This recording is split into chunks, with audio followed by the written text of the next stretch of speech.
After church namin, nag-aya nga itong kapatid ko na lumabas. Tinanong ko nga siya ba't naisipan niya kung ayain kumain sa labas. Sabi ko nga sana all lagang may budget kumain sa labas. Ito talaga yung kapatid kong mayaman, char. Mayaman sa pagmamahal. Kausap nga namin dito yung ate ko.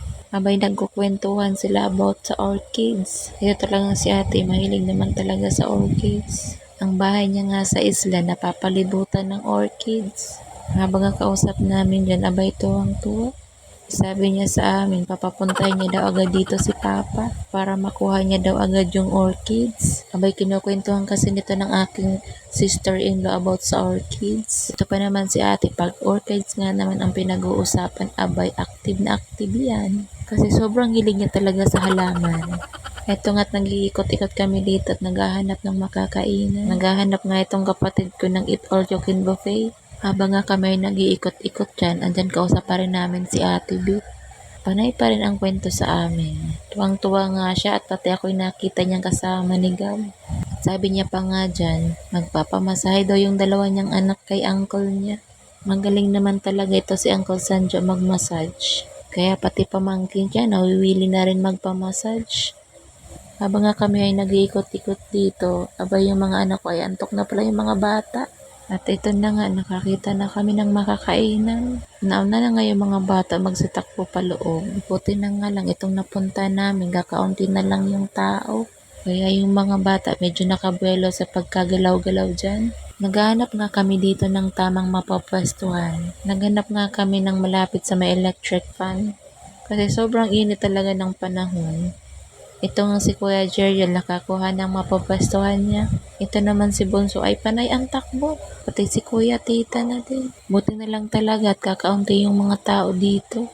Ito na nga nakapagsandok na ako ng makakain namin. Ito na nga kinuha kong pagkain. May sinagang at hindi sinagang. Pinaghalo-halo ko na nga yung pagkain ko dyan sa iisang plato. Ayan naman yung ibang pagkain ng mga bata. Si Kuya Titan nga kahit nilagyan ko na ng sinangag ang kinakain niya, chicken laang. Paborito niya kasi yung chicken. Itong si Kuya mukhang gutom na. Ang bilis maubos ng pagkain. Itong si Uncle Sanjo ay hindi pa rin nagpapaawat sa pagkain. Ayan na ngayon nakainan namin. Paninang ang reklamo namin dyan na sobrang busog na talaga kami. Itong mga bata, anli nang kinukuha. Kumukuha na nga lang sila ng ice trap dyan. Kasi kasama na yan sa babayaran kahit ilan ang kunin mo. Sobrang nag-enjoy nga yung mga bata. Hindi na nga kami nakapag-video habang kumakain. Itong mga babies, tingnan naman, habang kumakain, andyan sa ilalim ng table. Diyan nila talaga napili na pumesto. Panay nga ang saway ko dyan sa mga bata. Sabi ko baka makabasag kayo ng mga pinggan. Siyempre, after natin kumain, kailangan natin mag-retouch. Wala nga akong dalang suklay, kaya ang ginawa ko dyan, nagsusuklay na lang ako ng kamay ko.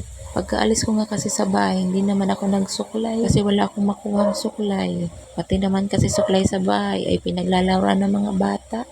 After nga namin kumain, pumunta kami dito.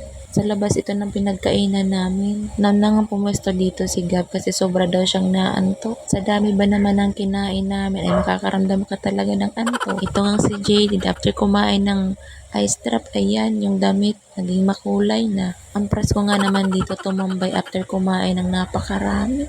Itong mga bata nag-enjoy nga saglit dito. At ito na nga, pauwi na kami dito. Itong si Bonso mukhang hindi komportable dyan sa loob. Mukhang nahihilo ata siya dyan sa loob kasi hindi naman sanay sa aircon. Kanina nga medyo napasuka siya dyan.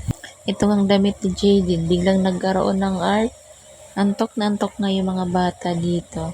Sobrang kukulit na nga nila dyan sa loob ng sasakyan. Isa-isa nang nag-iingay. Sobrang init nga naman ang mga oras na yan habang kami ay pauwi. Ano yan? Ano na? Initan para mag-wildlife.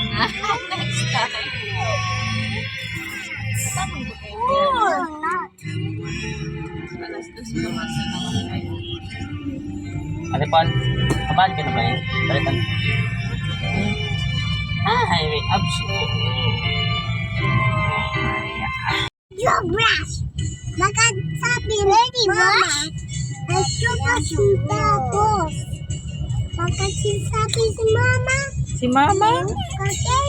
Okay.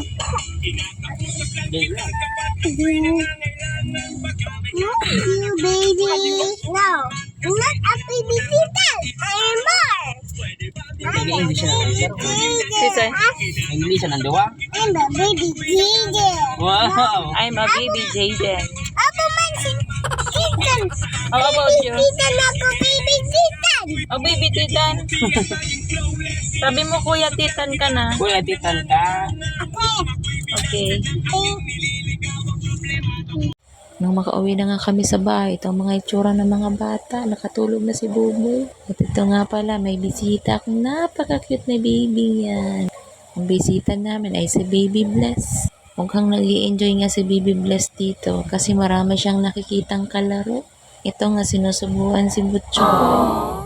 Ang sweet naman ng baby yan. Tuwang-tuwa nga siya dyan habang kumakain ng biscuit. Binisita nga ako dito na napakaganda kong kasi. Parang ang tagal nga namin hindi nagkita dito. Aw, aw!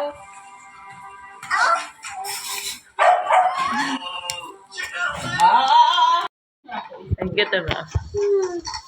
Hi, guys. Ang cute nga nila dito ang pagmasdan. Nagkukwentuhan nga kami dito ni Cass. Parang ang tagal namin hindi nagkita. Pagka nga nasarapan dyan sa kinakain niyang gulay. Nagbibiruan nga kami dito. Paano yan? Hanggang dito na lang muna. God bless you all. Bye. Salamat sa panonood.